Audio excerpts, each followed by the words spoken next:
Это программа «Актуальное интервью», в студии Иван Лазаренко. 27 июля 2019 года войдет в историю как начало регулярных пассажирских перевозок до железнодорожной станции Нижний Бестях. В этот день туда прибудет первый пассажирский состав из Алдана с почетными гостями.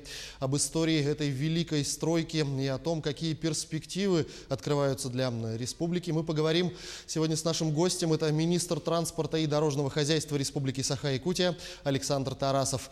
Александр Евгеньевич, здравствуйте. Здравствуйте. Во-первых, конечно, разрешите поздравить вас и всех транспортников с этим важным событием, всех строителей этой дороги, что наконец-то это все состоялось, построено и запущено в эксплуатацию. Давайте, если вспомнить историю, как долго мы этого события ждали, какие препятствия пришлось на этом пути преодолеть, чтобы все это стало реальностью. Спасибо за поздравления. Я бы тоже хотел поздравить всех транспортников, всех железнодорожников, всех строителей, ветеранов, все наше население республики с таким большим праздником, как открытие первого пассажирского движения с Нижнего Бестяха. Вы знаете, история, она, конечно, большая и славная, будем так говорить. Эта история прошла через многие пути, тернии. Это экономические, это финансовые, это климатические, будем говорить, даже условия для того, чтобы построить эту дорогу. Длина этой дороги 469 километров от того, что мы начали строить от Томота. Вообще начало, будем говорить, свое берет с 95 года прошлого века. Было создано железные дороги Якутии. С 4 года уже открылось пассажирское движение Биркокит-Томот. И вот с 5 года мы начали строить железную дорогу до города Якутска. И вот сегодня уже 19 год, и какое расстояние пройдено за это время.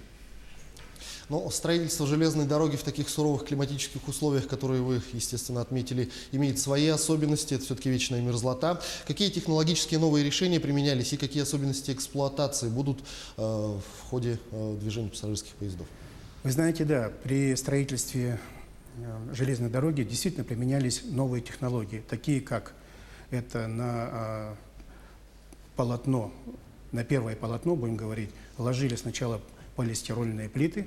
Это чтобы уберечь вечную мерзлоту от внешних, будем говорить, солнечных лучей. Это многослойность была, это грунт, потом скальный грунт. И вот тем самым такой пирог лег на нашу насыпь. И сегодня будет проводиться мониторинг по этому земляному полотну для того, чтобы посмотреть, как оно будет себя вести. До Томота пассажирские перевозки уже осуществляются довольно-таки давно. Что можно сказать о востребованности якутянам, жителям страны, может быть, зарубежным гостям, вообще востребованность в пассажирских перевозках именно по железной дороге в нашей республике?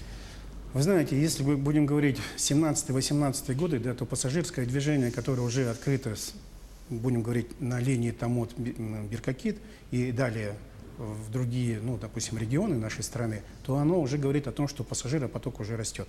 Начиналось, допустим, там с цифр 74, дошло до 85, а дальше планируем уже до 135 тысяч. Это с открытием сообщения до Нижнего Бестяха. И с открытием, да. Какие теперь открываются перспективы для якутян с началом пассажирских перевозов до станции Нижний Бестях? Очень важный вопрос, который всех волнует, это, естественно, тарифы. И вообще, какой пассажиропоток планируется? 135 тысяч – это потолок или, может быть, еще будет больше? Здесь, вы знаете, здесь надо говорить о двух тарифах. Есть грузовые тарифы, есть пассажирские тарифы. Если говорить о пассажирских тарифах, то до Неринга от Бестяха будет где-то 1200, до Благовещенска 2300. Это как будут пассажирские тарифы, да. Я называю пока такие плацкартные, будем говорить, цены. Но, допустим, до Москвы купе будет стоить уже где-то примерно 19,5 тысяч. А если говорить о грузовых тарифах, то у нас сегодня действовало два тарифа. Тарифы российских железных дорог действовало до Томота, от Томота до Нижнего Бестяха действовали так называемые локомотивные тяги, которые рассчитывались по формулам. Но на сегодняшний день мы получили уже разрешение возить груза уже со скидкой практически. Мы переходим на единый тариф РЖД, и у нас этот тариф будет уже дешевле на 30%, чем, допустим, это было от локомотивной тяги. Мы буквально позавчера проводили совещание с грузоотправителями, с грузополучателями республики у нас в Министерстве транспорта, где мы как раз рассказывали, как это будет происходить, на какой основе будет происходить, Как это лучше сделать, какую помощь мы, допустим, можем оказать нашим грузополучателям или грузоотправителям. И, в принципе, мы разбили по категориям. Ну, допустим, там металл столько будет стоить, мука, сахар там столько, там бетонные там столько-то. Ну, то есть идут по градации, но практически говоря, это все будет на 30% дешевле. Ну, вот что касается пассажирских именно тарифов, те тарифы, которые утверждены на сегодняшний день, какой срок они будут действовать? Можно ли ждать того, что до конца года, по крайней мере, они не изменятся, ну или изменение будет минимальным? Ну, сейчас трудно сказать, да, что у нас изменится в экономике страны, потому что мы все привязаны, транспортной отрасли, к экономике страны. Это все будет зависеть и от поставщиков различных услуг. Но на самом деле сегодня мы еще как бы никогда по этому маршруту не перевозили. Естественно, нам нужно посмотреть все свои расходы, какие будут происходить во время эксплуатации. Ну, пока тарифы будут держаться такие до конца года, дальше уже будем смотреть, как оно себя поведет, экономика и дороги, ну и экономика всей нашей и республики, и страны. Ну вот вы затронули грузоперевозки. Насколько я помню, еще весной уже начали первые грузы отправляться со станции Нижний Бестях. По-моему, первым заказчиком был Якутцемент. Как сейчас выглядит ситуация с грузоперевозками? Увеличился ли объем? Появилась ли устойчивая, стабильная востребованность? И ожидается ли на грузоперевозках удешевление каких-то? Да, вы знаете, грузооборот уже увеличился почти в 3 раза. Это говорит о том, что уже есть потребность и в железной дороге, да, многие уже стали пользоваться этой услугой. И мы рассчитываем, что Нижний Бестях будет как бы опорной той транспортной схемы, которая будет переключаться с железной дороги на речной транспорт. Речной транспорт дальше будет доставлять все эти груза в северную навигацию, в арктические районы. И получается, рост идет постоянный. Я даже могу сказать, что почему в 3 раза, да, потому что мы берем свое как бы начало с 2015 года, да, и вот этот рост мы наблюдаем, что уже практически в 3 раза.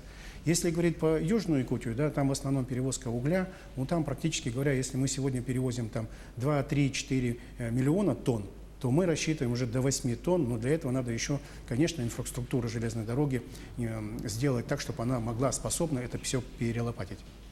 Ну, с открытием пассажирского движения по железной дороге возникает логичный вопрос, что будет с авиаперевозчиками, не ожидается ли резкий спад на услуги полетов самолетом, не уменьшатся ли авиаперевозки в этом случае? Вы знаете, я не думаю, что резко сразу люди отойдут от авиации, потому что Алданский и Нюрнбергский район уже пользуются, будем говорить, полностью услугами железной дороги, практически говоря. А заречные районы, да, могут воспользоваться, но вы знаете, резкого скачка, допустим, отхода от авиации все равно, наверное, такого в ближайшее время мы не ожидаем. Так что авиаторы пока сегодня этого не боятся. Ну, подавляющее большинство пассажиров, которые будут пользоваться услугами железной дороги, это все-таки жители Якутска и вот с этой стороны реки. Как будет обустроена доставка, скажем так, пассажиров с Якутска до Нижнего Бестяха и обратно, потому что, ну, все-таки это проблематично людям без автомобиля или в межсезонье. Вот как в этом случае? Да, я понимаю. Ну, здесь будет 2 сезона, да, будем так говорить, а может быть даже 3 сезона, да, когда это будет ледостав, это 1 сезон, когда у нас будет лето, это другой, зима, это другой. Здесь будет мультимодальная модель, которую мы будем применять. Это железная дорога, это водный транспорт, это автомобильный транспорт. Или наоборот, железнодорожный транспорт, автомобильный транспорт. Ну а в период, когда у нас начнется ледостав идти, или пока лед еще совсем не устоялся, ну, да, тут воздушные подушки. Воздушными подушками. Да. Ну и, наверное, в завершении беседы, 27 число, какой будет праздник, что будет на этом празднике, что ожидается?